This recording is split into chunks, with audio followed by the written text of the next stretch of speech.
Victoria. Welcome to Imagine After Hours. We are a drop-in space for folks in mental health recovery, their support network, their friends, and their family. And so during COVID, we're releasing virtual events online. We are releasing events on our Facebook page, our YouTube channel, and our website. And so definitely check us out if you haven't already at Imagine After Hours. And so tonight we're going to be hearing a bit of spoken word from your local queer and disabled superhero, Dana Neily. She is both a poet and a performer in Victoria, BC. She's represented Victoria at 5 spoken word festivals, both nationally and internationally. And she's recently been exploring trauma through the lens of self-love, and she's here to share her journey with us. Please welcome Dana Neily. As I've been introduced, I'm Dana, and I'm going to take you on a bit of a journey here through some trauma, so check yourself with some content warnings that I will provide, and also through some lighter and happier stuff during this time of anxiety. I'm so pleased that you're here for the ride. This poem is called Eyewitness. What a weird thing to know that our lives have been a before to this after. You may say I'm dramatic, but the borders have closed. A nurse in 9/11 told me she is grateful now to the training of that emergency. We think that disasters happen fast, still Pompeii chokes slowly. I have sympathy for the skeptics, it's just a flu. I too have been overwhelmed to the point of grateful ignorance. I have chosen dangerous familiarity in the face of fear. I have to admit, there's a thrill to knowing that now everyone is as anxious going grocery shopping as I have always been. My brain, hardwired to function in crisis, intimately recognizes each possible response, wants to trumpet my therapist's words, you were having a reasonable response to an unreasonable situation. The present is a vintage zine, where we write our own redacted speech. This decade will gain its titles from the scribbles in its margins.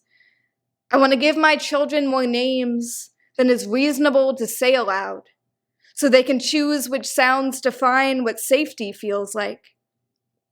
Remember this fear we should tell each other every time the panic takes over. Remember that this too is what we are protecting. This fragile tremble too is love.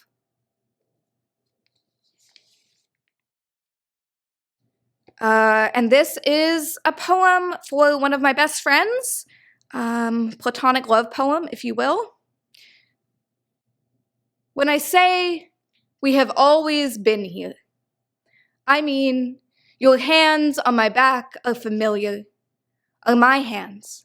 I mean, to love you is to love the parts of me I had taught myself to hate. My too loud, my they, she, my desire not quite binary, I mean, no one ever quite knew me until you knew me. This me, I choose every day to put into the world. I mean, when I put myself down, I imagine your voice telling me to stop hurting you, friend. I mean, when I want to celebrate myself, I first give you a compliment. I mean, every time I'm sorry for my passion, I remind myself it is one of my favorite things about you. Your victory is my victory. When you get recognized, I feel seen. I mean, anytime someone tells me they love my poetry, I thank you for reading my rough drafts. My late-night earthquakes where parts of me threatened to break, you stitch me up with your winning smile. And I smile too because that happens around you. You bandage me in spoils of war. In ill-fated good times, which were good just the same, you lift me with dreamers' hands, with my hands. When I say we have always been here, I mean something in us is kin. Someone who was part me and someone who was part you, huddled together on a mountaintop or a forest floor or a field of stars. I mean, no one ever quite knew me until you knew me, but you have always known me, so I've always been real. I mean, the fairy tales I wish to tell my children are the words you speak on stage. I mean, something about linear time being fake. I mean, go in. I mean, come out. I mean, every version of me has loved a version of you, and I'm so glad they get to talk now. I mean, compliment. I mean, similar shades. I mean, if I were to go looking for myself, I would find you first. I mean, we have always been here. Your hands on my back are familiar. That was for Catherine. And this is my last poem I will be doing today. Content warning for trauma and figuring out sexual identity.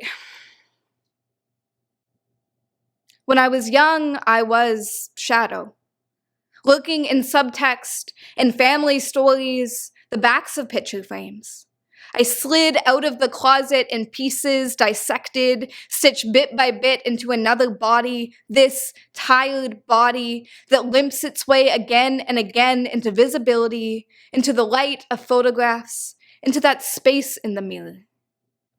I brand myself labels that could write me into folklore, in death, a statistic, a shame. This queer, disabled femme has haunted libraries and lunchrooms. You can never, only come out once. The first time I got fired for taking too many sick days, I thought it was a fluke. Thought it was just a bad environment. They wanted rid of me anyway. Now, when I tell my boss I just need the day, I calculate the tone change, scrutinize the text message, wonder how many days closer I just bought myself to unemployment, inwardly screaming, do you know how much pain I have worked through for you? I have only ever known myself in patchwork, as the butt of sitcom jokes and archaic words for love, and watching my very speech become hysterical cult film fodder. I never hated the way I played Red Rover, Red Rover, my optimist tongue turning each game into a wedding.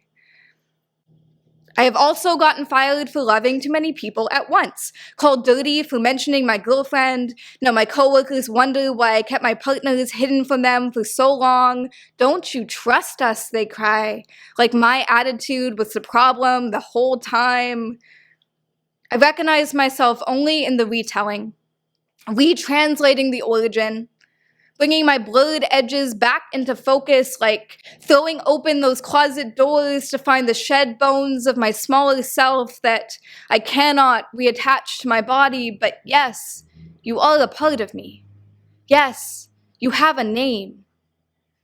I am still softly stroking my own femininity, hoping it will open up to me, tell me what else it has been keeping safe.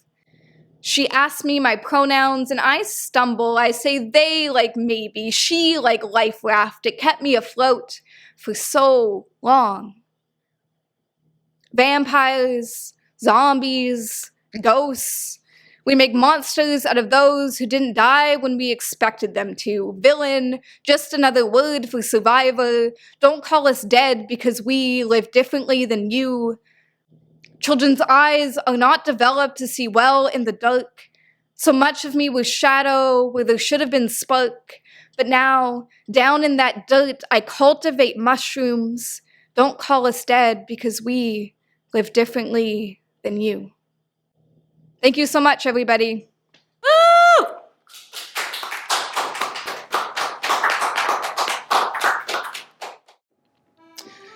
All right, thank you so much, Dana, for sharing your poetry, and thanks to everyone out there who's watching and tuned into this virtual event.